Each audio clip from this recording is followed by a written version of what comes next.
Hi friends, welcome back to my channel Sorgabhoomi Madurai. இன்று ஆனி மாதம் ஆயில்ய நட்சத்திரம். எம்பிரான் மாணிக்கவாசகர் சொல்ல அழகிய சிற்றம்பலமுடையான் எழுதிய திருவாசகம் உருவான நாள் இன்று. இறைவன் சொல்ல மனிதன் கேட்பது கீதை, மனிதன் சொல்ல மனிதன் கேட்பது திருக்குறள், மனிதன் சொல்ல அந்த இறைவனே கேட்பது திருவாசகம். திருவாசகத்திற்கு உருகார் வேறு எந்த வாசகத்திற்கும் உருகார். திருவாசகம் என்னும் தேன், அந்த தேன் தானும் கெடாது, அதில் விழுந்தவர்களையும் கெடவிடாது. நாளைய தினம் ஆனி மாதம் மகம் நட்சத்திரம். எம்பிரான் மாணிக்கவாசகரின் குருபூஜை. இந்த நன்னாளில் மாணிக்கவாசகரின் வரலாற்றை பற்றியும் திருவாசகத்தின் பெருமைகளை பற்றியும் இந்த பதிவில் தெளிவாக பார்க்கலாம்.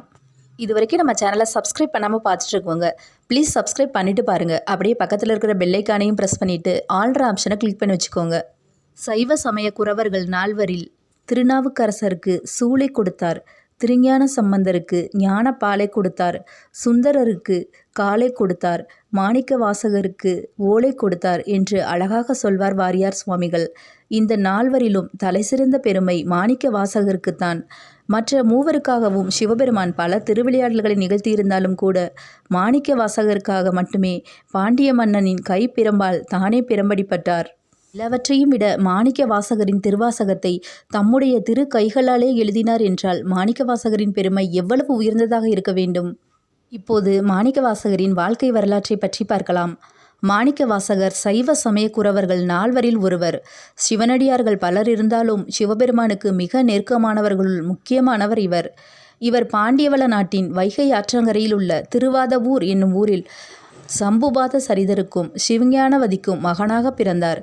பெற்றோர்கள் இவருக்கு இட்ட பெயர் வாத ஊரார் என்பதாகும். இவர் 9ஆம் நூற்றாண்டை சார்ந்தவர். 16 ஆண்டுகள் நிரம்பும் முன் இவர் கல்வி, கேள்வி, ஒழுக்கம், அறிவு, ஆற்றல் இவற்றில் சிறந்து விளங்கினார். இவர் வேத வித்தகர். நமசிவாய என்னும் 5 எழுத்து மந்திரத்தை எப்பொழுதும் கூறிக்கொண்டிருப்பவர். இவரது அறிவாற்றலை கேள்விப்பட்ட மன்னன் அரிமர்தன பாண்டியன் இவரை வரவழைத்து அமைச்சர் பதவியை அளித்து தென்னவன் பிரம்மராயன் என்ற பட்டத்தையும் அளித்தான். உயர்ந்த பதவி, செல்வம் அனைத்தும் இருந்தும் இவை வாழ்வின் இறுதி நோக்கமல்ல என்பதை உணர்ந்து சைவ சித்தாந்தத்தை ஆராய்ந்து சிவ வழிபாட்டை பின்பற்றினார். ஒரு சமயம் சோழ நாட்டில் நல்ல குதிரைகள் வந்திருக்கின்றன என்று கேள்விப்பட்ட மன்னன் வாத ஊராரை குதிரைகள் வாங்கி வரும்படி பணித்தான். அதற்கு தேவையான பொன்னை களஞ்சியத்திலிருந்து எடுத்துக்கொண்டு படை வீரர்களுடன் புறப்பட்டார் வாத ஊரார். இதைத்தான் எதிர்பார்த்திருந்தேன் என்பதைப் போல சிவபெருமான் தன்னுடைய திருவிளையாடலை நிகழ்த்த ஆரம்பித்து விட்டார். அவர் ஒரு குருவைப் போல வேடம் பூண்டு திருப்பெருந்துறை என்னும் தலத்தில் போய் ஒரு குருந்த மரத்தடியில் அமர்ந்து கொண்டார். திருப்பெருந்துறையை அடைந்துவிட்ட வாத ஊரார் அங்கேயே தங்கும்படி தன் படையினருக்கு உத்தரவிட்டார். அங்குள்ள ஆத்மநாதர் கோயிலுக்குள் சென்றார் வாத ஊரார். அந்த கோயிலில் ஒரு விசேஷம் என்னவென்றால், அங்கு மூலஸ்தானத்தில் லிங்கம் கிடையாது, ஆண்டவன் உருவமின்றி இருக்கின்றான் என்பது இங்கு தத்துவம். ஆவுடையார் மட்டும் இருக்கும், மேலே லிங்கம் இருக்காது. லிங்கம் இருக்க வேண்டிய இடத்தில் அடையாளம் தெரிவதற்காக ஒரு குவளையை வைத்திருப்பார்கள். அங்குள்ள புஷ்கரணியில் நீராடி உடலெங்கும் வெந்நீர் பூசி சிவ பழம் போல் காட்சியளித்த வாத ஊரார் கோயிலுக்குள் சென்று உருவமற்ற இறைவனை மனதுக்குள் உருவமாக்கி உருகி உருகி வணங்கினார். பின்னர் பிரகாரத்தை சுற்றி வலம் வந்தார். பிரகாரத்தில் உள்ள குருந்த மரத்தடியில் தட்சிணாமூர்த்தியாய் அமர்ந்திருந்த சடை தாங்கிய சிவ தொண்டரை கண்டார். அவர் முன் விழுந்து வணங்கி பாமாலை பாடினார். அவர்தான் சிவம் என்று வாத ஊராருக்கு உறுதியாக தெரிந்தது. அதற்கேற்றாற்போல தன் திருவடியை தூக்கிய சிவபெருமான் தன் முன்னால் பணிந்து விழுந்து கிடந்த வாத ஊராரின் சிரசில் வைத்து தீட்சை வழங்கினார். அவரது திருவடி பட்டதோ இல்லையோ, வாத ஊரார் மெய்சிலிர்த்து பாடல்கள் பாடத் தொடங்கினார். அவரது பாடல்களை கேட்ட இறைவன் உருகிப் போனார். அப்பா, நீ செந்தமிழால் என்னை தாளாட்டினாய். ஒவ்வொரு வார்த்தையையும் முத்தென்பேன். இல்லை இல்லை, மாணிக்கம் என்றுதான் சொல்ல வேண்டும். நீ மாணிக்க வாசகன் அப்பா, மாணிக்க வாசகன் என்றார் பெருமான். அன்று முதல் வாத ஊரார் மாணிக்க வாசகராகிவிட்டார். மாணிக்க வாசகருக்கு மீண்டும் ஆசியளித்துவிட்டு சிவபெருமான் மறைந்து விட்டார். சிவபெருமான் தனக்கு காட்சி தந்த அந்த ஊரிலேயே தங்கி சிவ கைங்கரியம் செய்ய மாணிக்க வாசகர் முடிவு செய்தார்.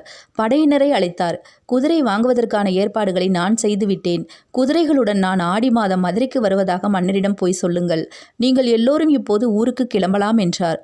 படையினரும் அமைச்சரின் கட்டளையை ஏற்று ஊருக்கு புறப்பட்டனர். பின் தான் கொண்டு வந்த பணத்தை கொண்டு கோயிலை திருப்பணி செய்து கும்பாபிஷேகமும் நடத்தினார். கையில் இருந்த செல்வமும் வேகமாக கரைந்தது. இதனிடையே ஆடி மாதமும் பிறந்துவிட்டது. குதிரை வாங்க வந்த ஞாபகமே மாணிக்கவாசகருக்கு மறந்து போனது. அவர் எப்போதும் சிவாய நம சிவாய நம என உச்சரித்தபடியே இருந்தார். பாண்டிய மன்னன் தன் அமைச்சரின் வரவை எதிர்நோக்கி காத்திருந்தான். திருப்பெருந்துறையில் அவர் தங்கியிருந்தார் என்பதை ஏற்கனவே வந்த படைவீரர்கள் மூலம் தெரிந்திருந்த மன்னர் அவருக்கு ஒரு வீரன் மூலம் ஓலை அனுப்பினான். ஓலையை படித்த பிறகுதான் அவருக்கு பழைய நினைவே திரும்பியது. நேராக ஆத்மநாதர் சன்னதிக்கு ஓடினார். ஐயனே, மன்னன் என்னை நம்பி குதிரை வாங்க அனுப்பினான். நானோ உன் திருப்பணிக்கென செல்வம் அனைத்தையும் செலவிட்டேன். இப்போது குதிரைகளை அங்கு கொண்டு சென்றாக வேண்டுமே, நீதான் வழிகாட்ட வேண்டும் என்று இறைஞ்சினார். அப்போது அசரீரி ஒன்று ஒலித்தது. கவலைப்படாதே மாணிக்கவாசகா, விரைவில் குதிரைகளுடன் வருவதாக பதில் ஓலை அனுப்பு, மற்றதை நான் பார்த்து கொள்கிறேன் என்றது அக்குரல். இறைவனின் குரல் கேட்ட மாணிக்கவாசகர் அவர் சொன்னபடியே மதுரைக்கு குதிரைகளுடன் வருவதாக பதில் ஓலை ஒன்று அனுப்பினார். அதன் பின்னர் மாணிக்க வாசகருக்காக சிவபெருமான் நரிகளை குதிரைகளாக்கிய திருவிளையாடலையும் பிட்டுக்கு மண் சுமந்து பிரம்படிப்பட்ட திருவிளையாடலையும் மதுரையில் நிகழ்த்தினார். பிறகுதான் மன்னருக்கு தெரிந்தது மாணிக்க வாசகருக்காக சிவபெருமான் திருவிளையாடல்கள் நிகழ்த்தினார் என்று. மன்னரும் தன்னுடைய தவறை உணர்ந்து மாணிக்க வாசகரிடம் மன்னிப்பு கேட்டார். மீண்டும் அமைச்சர் பொறுப்பேற்க வேண்டினார். மாணிக்க வாசகரோ அதை ஏற்காமல் அவனை ஆசீர்வாதம் செய்துவிட்டு தில்லை அம்பலமாகிய சிதம்பரத்திற்கு சென்று விட்டார். ஒரு நாள் தூய தோற்றம் கொண்ட வேதியர் ஒருவர் மாணிக்கவாசகரிடம் வந்தார். மாணிக்கவாசகரே, நீங்கள் எழுதிய திருவாசகங்களை எல்லாம் ஏட்டில் எழுத வேண்டும் என்ற ஆர்வம் பிறந்தது. தடை சொல்லாமல் நீங்கள் பாட வேண்டும், நான் எழுதி கொள்வேன் என்றார். மாணிக்கவாசகரும் இணங்கி திருவாசக பாடல்களை பாடத் தொடங்கினார். வேதியர் அப்பாடல்களை அப்படியே எழுதினார். எழுதி முடித்ததும் அங்கிருந்து நகர்ந்த அந்த வேதிய வடிவம் மறைந்தது. மாணிக்கவாசகர் திடுக்கிட்டார். வந்தது தில்லை அம்பலவாணன் என்பதை அறிந்து ஆனந்தத்தில் ஆழ்ந்தார்.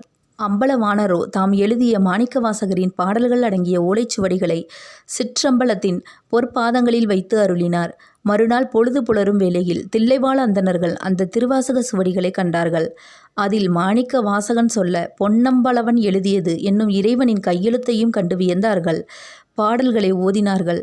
பொருள் விளங்கவில்லை. ஆகவே மாணிக்க வாசகரிடமே வந்து பொருளை கூறும்படி வேண்டினார்கள். இறைவனின் திருவுள்ளம் அறிந்த மாணிக்க வாசகர், வாருங்கள், இந்த பாடல்களின் பொருளை அம்பலவாணர் முன் காட்டுகிறேன் என்றார். அனைவரும் அம்பலத்தை அடைந்தார்கள். அன்று ஆனி மாதம் மகம் நட்சத்திரம். அம்பலத்தை நெருங்கிய மாணிக்க வாசகர் இப்பாடல்களின் பொருள் இவரே என்று கூறியபடி அம்பலத்தில் புகுந்தார். ஒளி வெள்ளம் பொங்கி எழுந்தது. அதற்குள் நுழைந்த மாணிக்க வாசகர் அம்பலவாணருடன் இரண்டர கலந்தார். அப்படி மாணிக்க வாசகரை இறைவன் ஒளியாய் வந்து ஐக்கியமாக்கி கொண்ட நன்னாள்தான் ஆனி மாதம் மகம் நட்சத்திரம் என்கிறது புராணம்.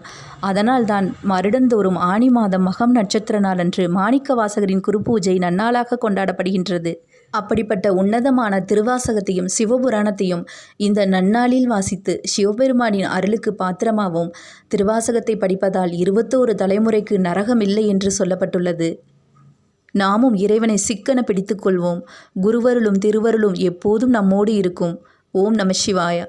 சிவாய நம. இந்த வீடியோ பிடிச்சிருந்தா லைக் பண்ணுங்கள், ஷேர் பண்ணுங்கள். அப்படியே சப்ஸ்கிரைப் பண்ணிவிட்டு பக்கத்தில் இருக்கிற பெல் ஐக்கானையும் ப்ரெஸ் பண்ணி வச்சுட்டு ஆல்ற ஆப்ஷனை கிளிக் பண்ணி வச்சுக்கோங்க. தேங்க்யூ ஃபார் வாட்சிங்.